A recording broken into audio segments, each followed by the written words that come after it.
Você está no amplo espectro do seu canal de literatura, arte e filosofia. E hoje vamos trazer para cá mais uma desses 12 livros que nós nos propusemos a fazer resenha para 2025, o livro Alice no País das Maravilhas. Se você quiser saber quais são os outros livros que foram propostos aqui nessa lista, sugiro que clique aqui no iCard, onde você vai ter acesso aí ao vídeo, ou entre aqui no link de descrição, você vai ter acesso aí ao vídeo correspondente a esses outros demais livros que nós estamos a cada mês fazendo uma resenha aqui no canal. Pois bem, você terá acesso aqui a uma resenha breve, é mais ou menos isso que a gente vai fazer, uma leitura do Gemini nesse vídeo, sobre essa obra interessantíssima do Lewis Carroll. Antes de começar a ler propriamente o que seria a análise no Gemini, a inteligência artificial do Google, eu vou trazer aqui qual foi a minha experiência com essa obra. Posso dizer que para mim foi uma obra curiosa, li tardiamente, primeira coisa, né, porque normalmente se pensa em Alice no País das Maravilhas como uma leitura infanto-juvenil, tal qual O Pequeno Príncipe, foram obras que eu tive acesso apenas muito posteriormente na minha vida, já com uma idade mais avançada. E diria valeu muito a pena, foi muito interessante, é uma obra que subverte o nosso racionalismo, a nossa tendência a querer trazer explicações lógicas, a querer depreender princípios universais dos eventos, dos fenômenos, que procura tirar de toda a história, mesmo nas histórias infantis, alguma moral, né? Um livro que vai subverter tudo isso, trazer o que? O lado surreal, o lado onírico, né? Ou seja, o lado dos sonhos. O onírico está sempre ligado ao lado dos sonhos, o surreal está ligado ao que? Justamente ao que é ilógico, irracional, né? Ou também pode-se pensar aí no lado místico, né? Inexplicável da existência. Porque, de fato, a existência por si mesma, quando nossa mente tenta compreender a realidade como um todo, nós nos deparamos sempre com o absurdo.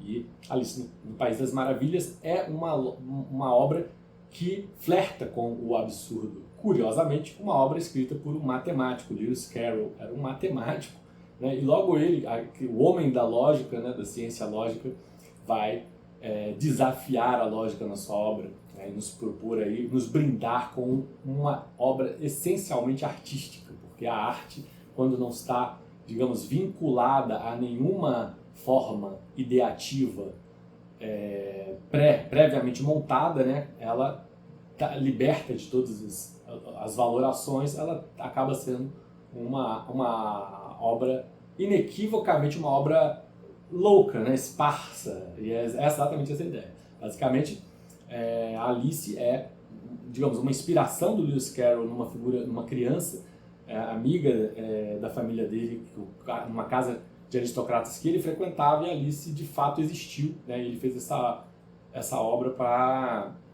digamos, como uma homenagem, né, a essa criança, né? E foi um resultado, um sucesso, porque justamente era uma obra que trazia todo esse lado aventuresco e onírico para a literatura infanto-juvenil. Então vamos ver aqui qual foi o resumo do Gemini, inteligência artificial. Alice no País das Maravilhas é uma obra da literatura infantil escrita por Lewis Carroll, publicada em 1865.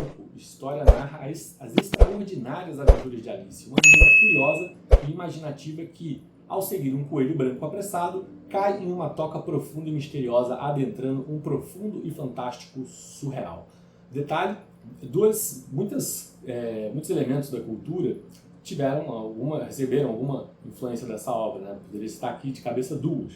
Se você assistir o filme Matrix, né, com Keanu Reeves, você vai ver ali algumas referências da Alice no País das Maravilhas, né, com relação a você experimentar a pilha vermelha ou azul, o convite do Morpheus para cair na toca do coelho. Exatamente essa a palavra usada por ele durante o filme, né? Cair na toca do coelho é uma alusão clara, né? Uma referência clara à obra de Lewis Carroll, né? Alice no País das Maravilhas.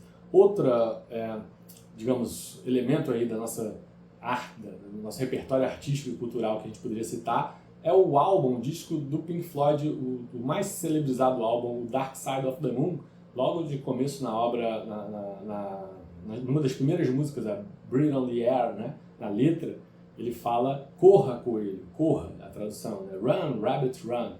E ali também há uma clara alusão à obra Alice no País das Maravilhas, porque é o caso do coelho que ele está se referindo a Alice. Aliás, dizem, inclusive, que é um disco muito inspirado, ele todo, não só essa música, né, porque tem a questão do tempo, né, time, tem money, tem toda uma construção que dizem é muito inspirada no Alice no País das Maravilhas.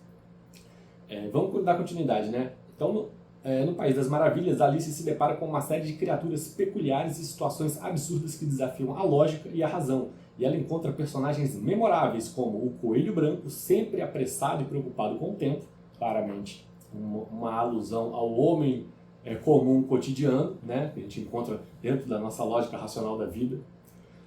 O Chapeleiro Louco e a Lebre de Março, que são anfitriões de um chá maluco e sem fim. O gato de Cheshire, um gato enigmático com um sorriso constante e a habilidade de desaparecer. Detalhe, peço desculpas aí pela pronúncia, eventualmente erros equívocos na minha pronúncia, né?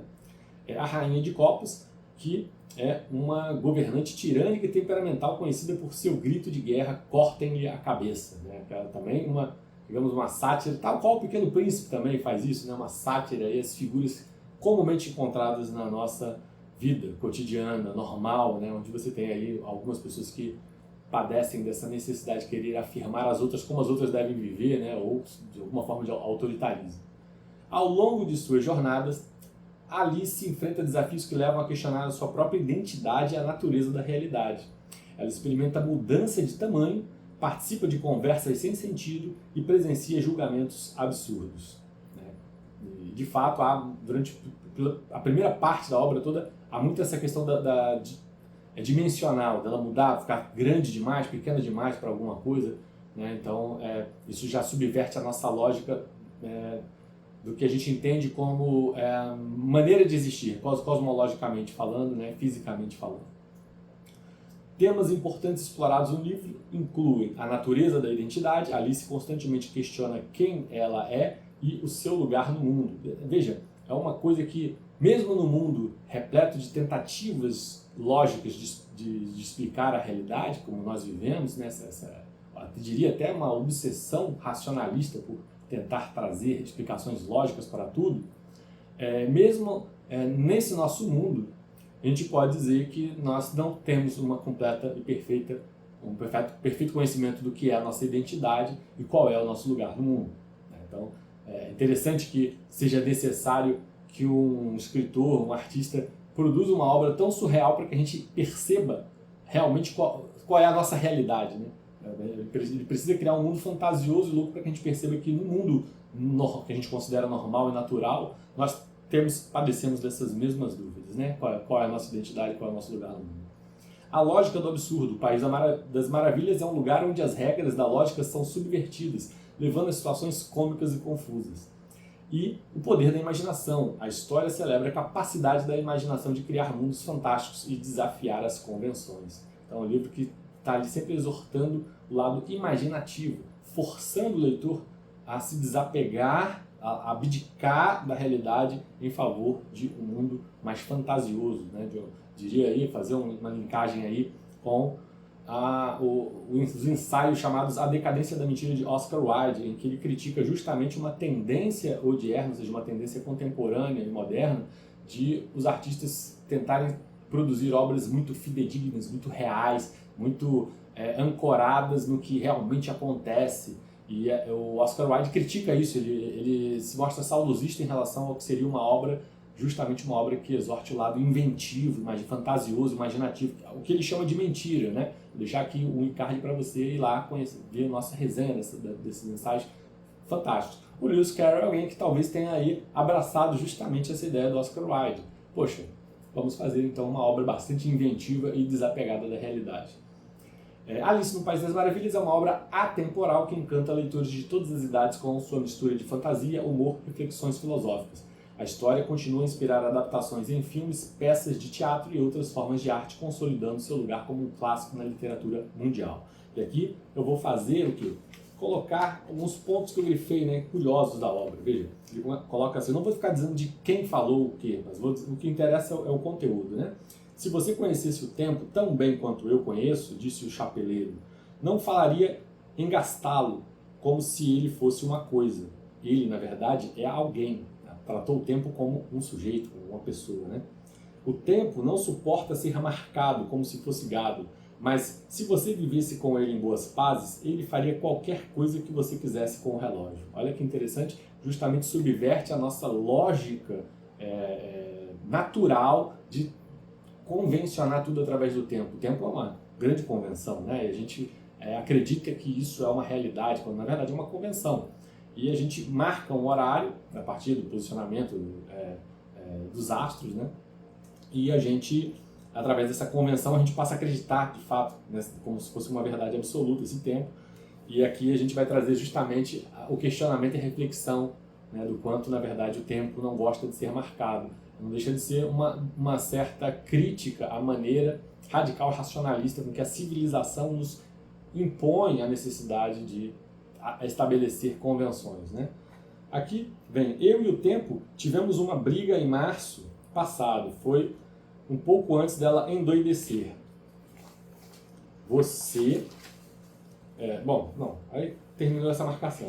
Então aqui, uma questão em relação ao tempo.